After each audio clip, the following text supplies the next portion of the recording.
देखते हैं दोस्तों अगला क्वेश्चन।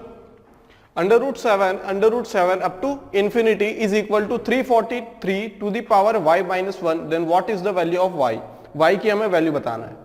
क्या हम लोग जानते हैं कि अगर किसी पर्टिकुलर नंबर के ऊपर बार आ रहा है कंटिन्यूसली और वो जा रहा है इंफिनिटी तक, तो हम ये बोल सकते हैं कि उसकी वैल्यू किसके बराबर होगी, 7 के बराबर होगी।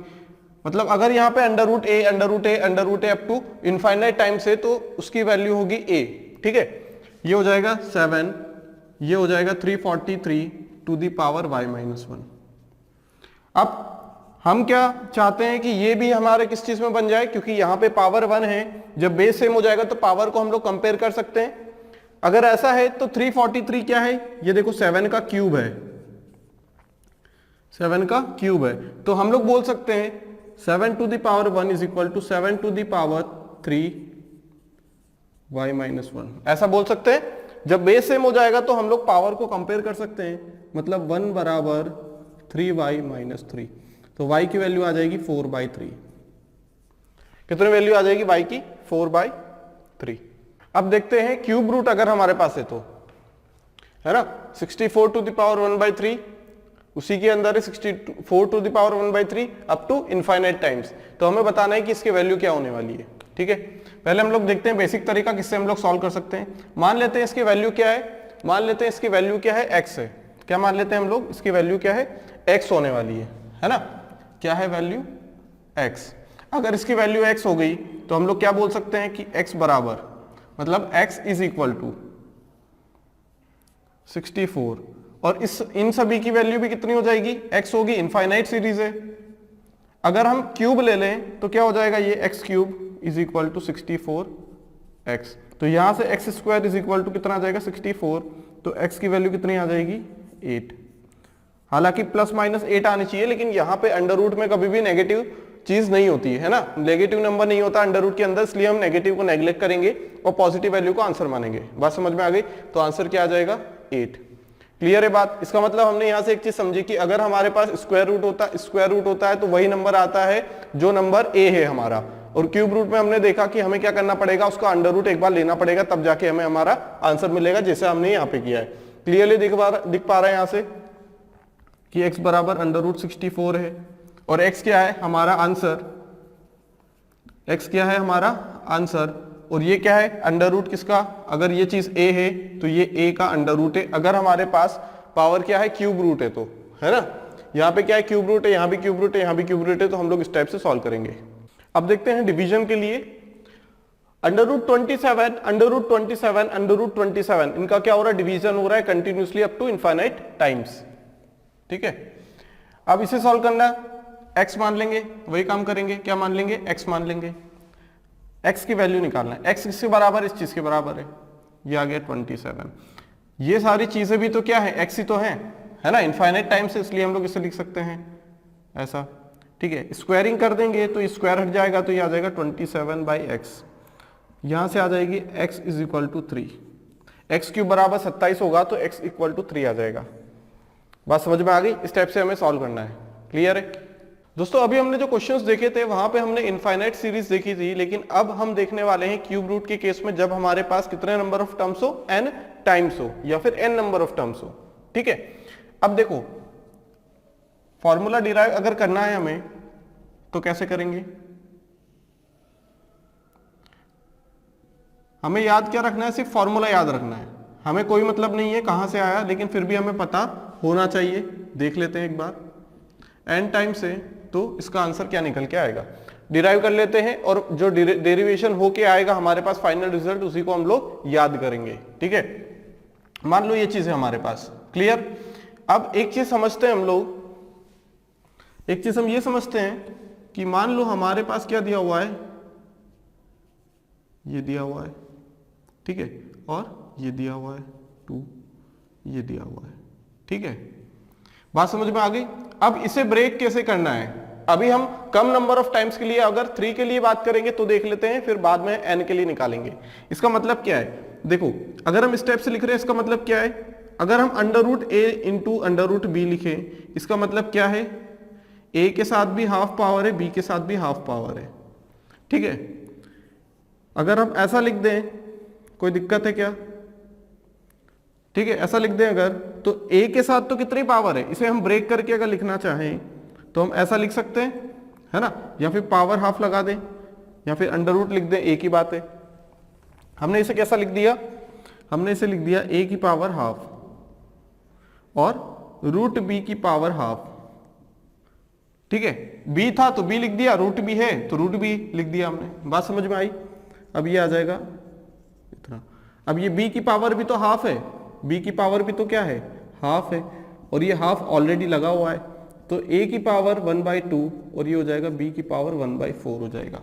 अगर एक बार और ले ले हम लोग तो यहाँ पे c अगर होता तो c की पावर 1 कितना हो जाता, 8 हो जाता। मल्टीप्लिकेशन हो रहा है ना, यहाँ ये जिसका मल्टीप्लिकेशन हो रहा है वहां पे क्या हो रहा होगा, अंडर रूट c और एक अंडर रूट और रहा होगा और ये पावर हाफ। फिर सॉल्व करेंगे इसे तो c की पावर आ जाएगा 1/2, एक बार ये पावर चढ़ी हुई है, एक बार ये पावर है, एक बार ये पावर है, तो ये भी 1/2 इंटू 1/2 हो जाएगा, तो ये हो जाएगा ना 1/8।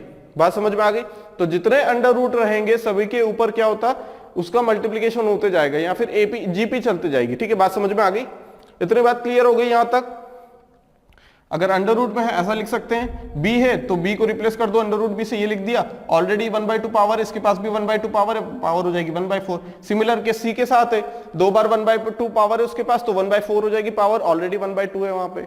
बात समझ में आ गई? यहां से इस टाइप से चलती जाती है सीरीज, ये चीज निकल के यहां से आती है। इतनी बात समझ में आ गई? सिमिलर क्यूब रूट के लिए होगा, अगर यहाँ पे हम 3 लगा दें तो ये भी 3 हो जाएगा, ये भी 3 हो जाएगा। ठीक है, यहाँ भी 3 लगा दो, यहाँ भी 3 लगा दो, तो ये 1/2 की जगह कितना हो जाएगा, 1/3 हो जाएगा। ये भी 3 है, ये भी कितना हो जाएगा, 1/3 हो जाएगा, और ये भी कितना हो जाएगा, 1/3। सिमिलरली यहाँ भी कितना हो जाएगा, 1/3, ये ऑलरेडी 1/3 था, यहाँ भी 1/3 हो जाएगा, और यहाँ कितना हो जाएगा, 3 हो, ये भी 1/3 1/3 1/3 हो जाएंगे। एक पैटर्न ऑब्जर्व कर पा रहे हैं अगर हम लोग, तो हम लोगों ने क्या ऑब्जर्व किया कि भाई यहाँ 1/3 है, ठीक है, यहाँ 1/9 हो गया, यहाँ 3 3 9 3 12 हो गया, 1/27। क्या ये जीपी नहीं है यहाँ पे? 3 का फिर स्क्वायर हो जाएगा, फिर 3 का क्यूब हो जाएगा, यही चलता आ रहा है ना यहाँ पे, यही तो चलता आ रहा है। बात समझ में आ गई? तो ये क्या है, एक एपी जीपी चलती जाएगी यहाँ पे। क्लियर? इतनी बात क्लियर हो गई यहाँ पे कि यहाँ पे क्या चलती जाएगी, एक जीपी चलते जाएगी। तो हम लोग मान लो कि हमने क्या लिखा यहाँ पे, कितनी बार लिखा, 1 बार 2 बार 3 बार, है ना, कितनी बार लिखा, 1 बार 2 बार 3 बार। अब इसे क्या लिख सकते हैं, देखो वहां a की पावर a और b को बराबर मान ले हम, यहाँ पे हमने क्या लिख दिया, यहाँ से a, क्या लिख दिया, a। अब हम क्या कर सकते हैं, यहाँ से अगर हमने a लिख दिया यहाँ पे तो इसकी पावर कुछ लगाना है, हमें क्या लगाना है, इसकी पावर लगाना है। मान लो ये क्या है हमारे पास, n टाइम से, कितनी बार है, n बार है, तो सबसे पहले आ जाएगा हमारे पास 1/3, फिर स्क्वायर हो जाएगा, देखो यहाँ पे 1/3 था क्यूब रूट के लिए, फिर 1/9 हो जाएगा, फिर 1/27 हो जाएगा, फिर 1/81 हो जाएगा। ये चलते जाएंगी ये चीजें, है ना। यहाँ पे बोला जाए तो ये है 1/3 की पावर 1 प्लस 1 कितना है यहाँ पे, 1/3 की पावर 2 प्लस 1/3 की पावर 3 प्लस 1/3 की पावर 4 अप टू 1/3 की पावर n हो जाएगा। इतनी बात समझ में आ गई। अगर हम एलसीएम ले ले यहां से तो कितना हो जाएगा, ये एलसीएम ले तो ये हो जाएगा 3 की पावर n आ जाएगा, एलसीएम 3 की पावर क्या आ जाएगा, एलसीएम n आ जाएगा। या फिर हम एक चीज और कर सकते हैं, यहां पे हम लोग क्या लगा दें, sum of n terms of GP. GP दिख रही है, ये जीपी दिख रही है, जिसका a कितना है, a कितना है यहाँ पे, फर्स्ट टर्म a हो जाएगी यहाँ पे, है ना, और r क्या आ जाएगा यहाँ पे, r आ जाएगा 1/9/1/3, तो r की वैल्यू आ जाएगी 1/3। तो sum of n terms of GP क्या हो जाता है, अगर हम लगा दें sum of n terms of GP a into 1 minus r to the power n upon 1 minus r. ये a अपॉन 1 माइनस n कब हो जाता है, जब n की वैल्यू क्या हो जाए, यहाँ पे इनफाइनाइट टर्म्स हो जाए, है ना, क्या हो जाए, इनफाइनाइट टर्म्स हो जाए। तो ये 1 minus r to the power n cancel हो जाता है, लेकिन यहाँ पे हमारे पास कितनी टर्म्स है, n टर्म्स है। तो a की वैल्यू कितनी है, 1/3, कितनी है a की वैल्यू 1/3, 1 माइनस r कितना है 1/3 टू द पावर कितना n, इसके साथ लगा दें हम अपॉन 1 माइनस 1/3। अगर इसे सॉल्व कर ले हम लोग तो ये 3 से 3 कैंसिल हो जाएगा एलसीएम लेने के बाद, ये 3 ले लिया एलसीएम, तो ये 1 माइनस 1/3 की पावर n बाई 2 बचेगा। बात समझ में आ गई? इतनी बात क्लियर हो गई? 1 माइनस 1/3 की पावर n, इसका मतलब हम लोग बोल सकते हैं कि अगर क्यूब रूट हो रहा हो तो हमारा जो आंसर रहेगा वो कितना रहेगा, a टू द पावर, ये कितना देखो वहां 1 माइनस 1/3 की पावर 2 की पावर n किया था, यहां पे 1/2 लगा देंगे आगे और 1 माइनस 1/3 की पावर n लगा देंगे। बात समझ में आ गई कैसे किया हमने? एक पर्टिकुलर पैटर्न फॉलो हो रहा है। अगर 2 की बात करें, हम स्क्वायर रूट की बात करें तो यहाँ पे 1/2, 1/4, 1/8 हो जाएगा, है ना, 1/2, 1/4, 1/8। उस केस में अगर जीपी का फॉर्मूला लगा देना हम लोग तो भी बात बन जाएगी। कैसे? यहाँ पे मान लो वहीं से तो फॉर्मूला आया वो, है ना, तो यहाँ पे सम ऑफ n टर्म्स कितना हो जाएगा अगर देखें तो a इंटू 1 माइनस आर, 1/2 हो जाएगा to the power n upon 1 minus r मतलब 1/2। तो ये 2 से 2 कैंसिल हो जाएगा, फिर से यहाँ 1 बचेगा, कितना बचेगा यहाँ पे 1 बचेगा, तो यहाँ कितना आ जाएगा a to the power 1 minus 1/2 की पावर n। बात समझ में आ गई? अगर यहाँ पे हमारे पास क्या हो जाता, 5 हो जाता, मान लो क्या हो जाता 5 हो जाता, तो ये 5 का स्क्वायर 25, फिर स्क्वायर 125, इस टाइप से चलता, तो यहाँ 1 माइनस 1/5 की पावर n हो जाता। यहाँ पे कितना बचता 1/5 है, एलसीएम लेते 5 से 5 कैंसिल हो जाता है, यहाँ पे क्या आ जाता हमारे पास 1/2 है ना यहाँ पे, तो कॉमन टर्म 1/5, तो यहाँ 4 हो जाता, कितना हो जाता 4 हो जाता। बात समझ में आ गई? 2 की जगह 4 हो जाता है यहाँ पे, भाई 3 माइनस 1 है तो 2 है, 5 माइनस 1 हो जाता तो कितना हो जाता है यहाँ पे 4 हो जाता, मतलब 1 कम हो जाता है यहाँ पे। बात समझ में आ गई? अगर 5 हो जाता तो यहाँ 4 आता और यहाँ 5 आता। बात समझ में आई?